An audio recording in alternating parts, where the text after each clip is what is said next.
Hello students, good morning. आज हम class first में आपको फर्स्ट चैप्टर पढ़ाएंगे। और बच्चों, ये फर्स्ट चैप्टर ये एक कविता है जिसका नाम है सच्ची शिक्षा। इस कविता का नाम क्या है, शीर्षक क्या है? सच्ची शिक्षा। बच्चों, इस कविता के माध्यम से हमें ये बताया गया है कि किस प्रकार हम अपने जीवन में संस्कारी और आज्ञाकारी बन सकते हैं। और बच्चों, ये तो क्लियर है कि अच्छे संस्कार के द्वारा ही या हम आज्ञाकारी बन करके ही अपने जीवन में उन्नति कर सकते हैं। बच्चों, इस कविता में हमें यह भी बताया गया है कि हमें अपने जीवन को सादगी के साथ व्यतीत करना चाहिए और हमारे विचार बिल्कुल उत्तम कोटि के हों, है ना। और हमें हमेशा अपने से बड़ों की, गुरुजनों की, माता पिता की आज्ञा का पालन करना चाहिए। दीन दुखियों की सेवा करनी चाहिए। अर्थात जितने भी जरूरतमंद लोग हैं उनकी हमें यथासंभव मदद करनी चाहिए। और हमें हमेशा अपने कार्यों को परिश्रम के साथ करना चाहिए। हमारा जो कर्तव्य है उसको हम जिम्मेदारी के साथ पूरा करें। जैसे बच्चों, इस टाइम आपका कर्तव्य क्या है? पढ़ाई करना। तो आप अपने कर्तव्य का ईमानदारी के साथ निर्वहन कीजिए। अपने से बड़ों की आज्ञा का पालन कीजिए। जो आपके घर पे आपकी मम्मी हैं, पापा हैं या और जो भी बड़े बुजुर्ग हैं, जो भी कहते हैं उनका कहना मानिए। ठीक है। तो यही सब बातें हमें इस चैप्टर में कविता के माध्यम से बताई गई। आइए पढ़ते हैं। देखिए, सादा जीवन उच्च विचार, यही सभी शिक्षा का सार। करो परिश्रम चित्त लगाकर, यदि जग से जाना है कुछ को। माता पिता की आज्ञा पालन, यही महान जीवन का साधन। तुम दीनों की सुनो पुकार, पीड़ित जन की करुण गुहार। उनका कष्ट मिटाने आओ, उनका संकट दूर भगाओ। सेवा ही जीवन का फल है, त्याग सदा सेवा का बल है। यह तो प्रभु की कृपा उदार, ऐसा अवसर ही। बच्चों देखिए, इस कविता में हमें कितने अच्छे ढंग से समझाया गया है कि किस तरह से हमें अपने जीवन में लोगों के साथ व्यवहार करना चाहिए। देखिए, कराए सादा जीवन उच्च विचार, यही सभी शिक्षा का सार। बच्चों, जो शिक्षा का मूल तत्व है, जो शिक्षा का सही मायने में जो अर्थ है, शिक्षा का यही मतलब होता है कि हमारा जो जीवन है वो सादगी से भरा, सादगी से भरा हो। अर्थात हम ज्यादा वाह आडंबर या दिखावे के चक्कर में हमें नहीं पड़ना चाहिए। हमारे जो विचार हैं वो उच्च कोटि के होने चाहिए। उच्च कोटि का मतलब हमारे जो विचार हैं वो सद्गुणों से युक्त होने चाहिए। यही जीवन का मूल तत्व है, यही हमारे शिक्षा का मुख्य उद्देश्य है। क्या करा आगे? करो परिश्रम चित्त लगा। चित्त मीन्स होता है मन, परिश्रम मीन्स होता है मेहनत। हमें हमेशा किसी भी कार्य को मन लगा करके उसको लगन के साथ, परिश्रम के साथ, मेहनत के साथ करना चाहिए। यदि जग से जाना है कुछ को, यदि इस संसार में आपको अपना नाम करना है, आप चाहते हैं कि संसार में हमारा नाम हो, इस संसार में अगर हमारा जन्म हुआ है, मनुष्य रूप में हम जन्म लिए हैं, तो हम ऐसा कुछ करें जिससे इस समाज की भलाई हो। तो हमें हमेशा अपने कार्यों को मन लगा करके परिश्रम के साथ करना चाहिए। माता पिता की आज्ञा पालन, यही महान जीवन का साधन।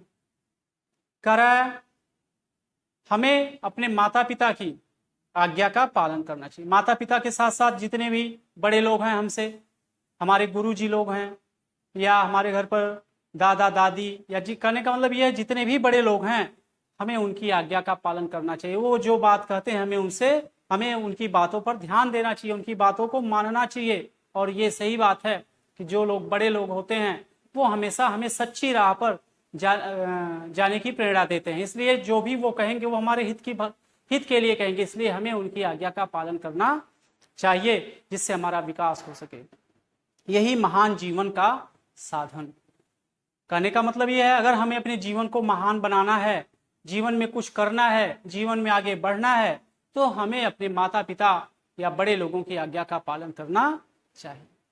तो देख लिए, करो परिश्रम चित्त लगाकर, यदि जग से जाना है कुछ कर, माता पिता की आज्ञा पालन यही महान जीवन का साधन। बच्चों, हमें कोई भी कार्य जो हम करते हैं उसको मन के साथ, दृढ़ इच्छा के साथ, लगन के साथ और मेहनत के साथ करें। यदि हमें इस संसार में या इस समाज में अगर कुछ करना है, या अपना नाम करना है, या समाज की भलाई करना है, तो हमें अपना कार्य परिश्रम और मन लगा करके करना चाहिए। और हमें अपने जीवन को यदि महान बनाना है, हमें अपने जीवन में आगे बढ़ना है, तो हम अपने माता पिता समेत जितने भी बड़े लोग हैं सबकी आज्ञाओं का पालन करने, सबकी बात हमें मानना चाहिए। फिर है आगे, तुम दीनों की सुनो पुकार, पीड़ित जन की करुण गुहार, उसका कष्ट मिटाने आओ, उनका संकट दूर भगाओ। तुम दीनों की सुनो पुकार। जो दीन हैं, दीन दुर्बल, जो कमजोर लोग हैं, जो असहाय लोग हैं, उनकी पुकार सुनो। पुकार सुनने का मतलब यह है उनकी तुम मदद करो। अगर वो असहाय हैं, कमजोर हैं, निर्बल हैं, गरीब हैं, तो तुमसे जो भी हो सके तुम उनकी मदद करो। पीड़ित जन की करुण गुहार। यदि कोई आदमी कष्ट में है, अगर किसी को चोट लग गई जैसे, या किसी को कोई बीमारी है, या कोई तकलीफ में है, तो उसकी जो करुण गुहार यदि तुम्हें वो पुकारता है, तुम्हें बुलाता है कि बेटा हमारी ये मदद कर दो, तो तुम्हें उसकी मदद करना चाहिए। उनका कष्ट मिटाने आओ, उनका संकट दूर भगाओ। अगर वो तुम्हें बुलाते हैं, जैसे अगर कोई दीन दुखी, मतलब निर्बल, कमजोर, असहाय अगर तुम्हें पुकारता है, या कोई बीमार व्यक्ति है जैसे लूला, लंगड़ा, अंधा, ये लोग अगर हैं, या कोई भी निर्बल व्यक्ति है, कमजोर व्यक्ति है, अगर वो तुम्हें अपनी मदद के लिए अगर बुलाता है, तो तुम्हें उनका कष्ट मिटाने के लिए तुम्हें दौड़ करके उनके पास जाना चाहिए और उनका संकट दूर भगाने का प्रयास करना चाहिए। अर्थात यथासंभव जो आपसे हो सके उनकी हमेशा मदद करनी चाहिए। देखिए आगे दिया है, सेवा ही जीवन का फल है, त्याग सदा सेवा का बल है। बच्चों, दूसरों की सेवा करना है ना, दूसरों की सेवा करना यही हमारे जीवन का फल है। जीवन का फल है मतलब यदि हम दूसरों की सेवा करेंगे तो हम अपने जीवन में हमेशा सफल होंगे, आगे बढ़ेंगे, क्योंकि उनकी हमेशा दुआएं हमारे साथ रहेंगी। तो त्याग सदा सेवा का बल है। जो त्याग हम करते हैं, मतलब दूसरों की जो हम भलाई करते हैं, है ना, वो त्याग सदा सेवा का बल है। अगर हमें दूसरों की सेवा करनी है तो बच्चों हमारे अंदर त्याग की भी भावना होनी चाहिए। त्याग की भावना का मतलब जैसे क्या है कि अगर हम जैसे खेल रहे हैं, अगर कोई कमजोर व्यक्ति या निर्बल व्यक्ति या कोई बड़ा अगर हमें बुलाता है तो हमें दौड़ करके उसके पास जाना चाहिए। तो दौड़ करके जाने का मतलब क्या है, इधर हम खेल रहे हैं तो खेलने का मतलब ये हम खेल का त्याग करें, जैसे अपने भावनाओं का त्याग कर रहे हैं और तब हम उसके पास दौड़ के जा रहे हैं। तो हमारे अंदर ऐसा भाव होना चाहिए, त्याग या समर्पण की भावना होनी चाहिए, उसी से हमें सेवा का अवसर प्राप्त होता है। यह तो प्रभु की कृपा उदार। बच्चों, ये ईश्वर की ही माया है, या ईश्वर ने ही आपके ऊपर दया की है, या ईश्वर की ही महानता है जो तुम्हें ऐसा उपहार दिया है। कौन सा उपहार दिया है कि मनुष्य के घर आपको जन्म दिया है और दूसरों की सेवा करने का आपको अवसर दिया है। तो इसलिए उस ईश्वर की महानता समझिए जिसने आपको ये शरीर प्रदान किया है कि जिससे हम दूसरों की सेवा कर सकें अपने कार्यों को परिश्रम एवं लगन के साथ पूरा कर सकें और हमेशा अपने से बड़े बुजुर्गों या माता पिता की आज्ञा का पालन करना चाहिए। तो बच्चों, इस कविता से हमें ये सीख मिलती है कि हमें यदि जीवन में कुछ करना है, जीवन में आगे बढ़ना है, तो हमें अपने माता पिता या बड़े लोग या बुजुर्ग लोगों की सेवा करनी चाहिए, उनकी आज्ञा का पालन करना चाहिए और हमेशा हमें अपने विचारों को उत्तम कोटि का करना चाहिए। हमेशा हमें हमारी सोच ऊंची होनी चाहिए। ऊंची होने का मतलब यह हम किसी को सताएं नहीं, हमेशा दूसरों की भलाई के लिए हमेशा हम तत्पर रहें। तो ये सब सद्गुण हमारे अंदर होनी चाहिए बच्चों। इसी से हमारे जीवन का जो उद्देश्य है वो पूरा होगा और हमें हमारी शिक्षा का उचित लाभ मिलेगा। तो बच्चों, ये चैप्टर समाप्त हो गया, इसको आप पढ़िएगा, फिर मिलेंगे। थैंक्स।